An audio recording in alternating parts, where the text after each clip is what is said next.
আসসালামু আলাইকুম viewers, welcome to my channel. কেমন আছেন সবাই? আশা করছি অনেক বেশি ভালো আছেন আল্লাহর রহমতে। তো আজকে আমি আপনাদের সাথে শেয়ার করছি পটলের রেসিপি। আশা করছি আজকের এই রেসিপি আপনাদের কাছে অনেক বেশি ভালো লাগবে। ভালো লাগলে প্লিজ একটা লাইক দিয়ে আমার চ্যানেলের পাশেই থাকবেন। তো রেসিপিটি বানানোর জন্য আমি প্রথমে চুলায় একটা প্যান বসিয়ে এখানে 1/3 কাপ তেল দিয়েছি। তেলটা একটু গরম হলে আমি এখানে দিয়ে দিচ্ছি মাছের পিসগুলো। আর এই মাছের পিসগুলোতে আমি সামান্য পরিমাণ হলুদ, লবণ আর মরিচের গুঁড়া দিয়ে মেখে নিয়েছি।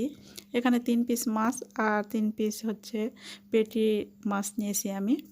তো মাছগুলো আমি ভেজে নিচ্ছি একটু উল্টে পাল্টে দিয়ে। এপাশ ওপাশ করে আমি মাছগুলো একটু লাল করে ভেজে নেব। তো মাছগুলো ভাজা হয়ে গেছে, এখন মাছগুলো আমি উঠিয়ে নিচ্ছি। ওই প্যানে আমি দিয়ে দিচ্ছি কেটে রাখা কয়েকটা আলু, আর এখানে আমি দিচ্ছি সামান্য পরিমাণ লবণ আর হাফ চা চামচের থেকে একটু কম হলুদ গুঁড়া দিয়ে দিলাম। লবণ আর হলুদ গুঁড়া দিয়ে আলুটাকে একটু নেড়ে চেড়ে 2-3 মিনিট আমি এভাবেই ভেজে নেব।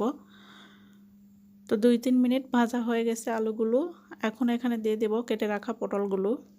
তো এই পটলগুলো আমি আলুর সঙ্গে আরও 3 মিনিট ভেজে নেব এভাবে নেড়ে চেড়ে।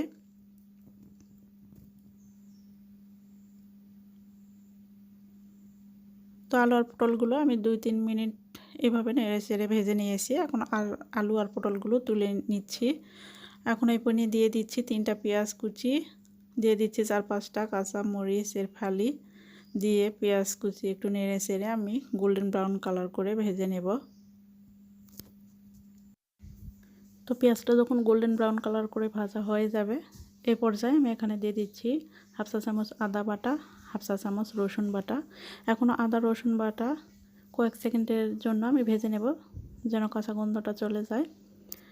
এখন এখানে দিয়ে দেব সামান্য পরিমাণ পানি, দিয়ে দিচ্ছি এখানে হাফ চা চামচ হলুদ গুঁড়া, 1 চা চামচ লাল মরিচের গুঁড়া, স্বাদ অনুযায়ী লবণ দিয়ে দিচ্ছি, হাফ চা চামচ দিয়ে দিচ্ছি জিরার গুঁড়া।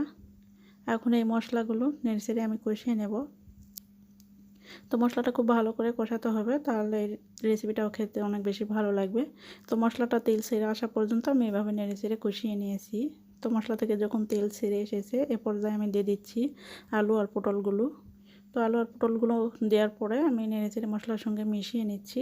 তারপরে ঢাকনাতে ঢেকে আমি 4-5 মিনিট এভাবে মশলার সঙ্গে কষিয়ে নেব। তো 5 মিনিট পর আমি ঢাকনাটা তুলে নিলাম, তারপরে একবার নেড়ে নিচ্ছি। এখন তরকারিটা কষানোর জন্য এখানে হাফ কাপের মতো আমি পানি অ্যাড করে দিচ্ছি। পানিটা দিয়ে একবার মিশিয়ে নিচ্ছি, তারপর ঢাকনাতে ঢেকে এই পানিটা শুকিয়ে আসা পর্যন্ত আমি এই তরকারিটা কষিয়ে নেব। তো পানিটা কিন্তু টেনে গেছে, এখন নেড়ে নিচ্ছি। এখন এখানে ঝোলের জন্য পানি অ্যাড করে দিচ্ছি 2 কাপ পরিমাণ। তো আপনারা যে যেরকম ঝোল খেতে চান ওই অনুযায়ী পানিটা দিয়ে নেবেন। তো ঝোলটা যখন ফুটে উঠতে শুরু করবে, ওই পর্যায়ে আমি ভেজে রাখা মাছগুলো দিয়ে দিচ্ছি।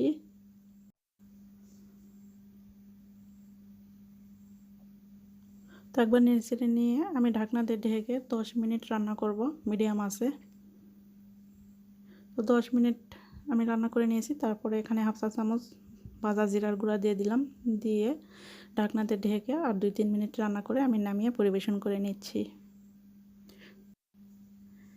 তো এইভাবে পটলের রেসিপি ট্রাই করে দেখবেন, অনেক বেশি ভালো লাগবে খেতে। আশা করছি আজকের এই রেসিপি আপনাদের কাছে অনেক বেশি ভালো লেগেছে। ভালো লাগলে প্লিজ চ্যানেলটিকে সাবস্ক্রাইব করে পাশে থাকা বেল আইকনটি প্রেস করে দেবেন, আর কমেন্টস করে জানাবেন যে কেমন হয়েছে। লাইক কমেন্ট শেয়ার করতে কিন্তু ভুলবেন না। আজকে এখানেই বিদায় নিচ্ছি। সুস্থ থাকবেন, ভালো থাকবেন। আল্লাহ হাফেজ। আসসালামু আলাইকুম।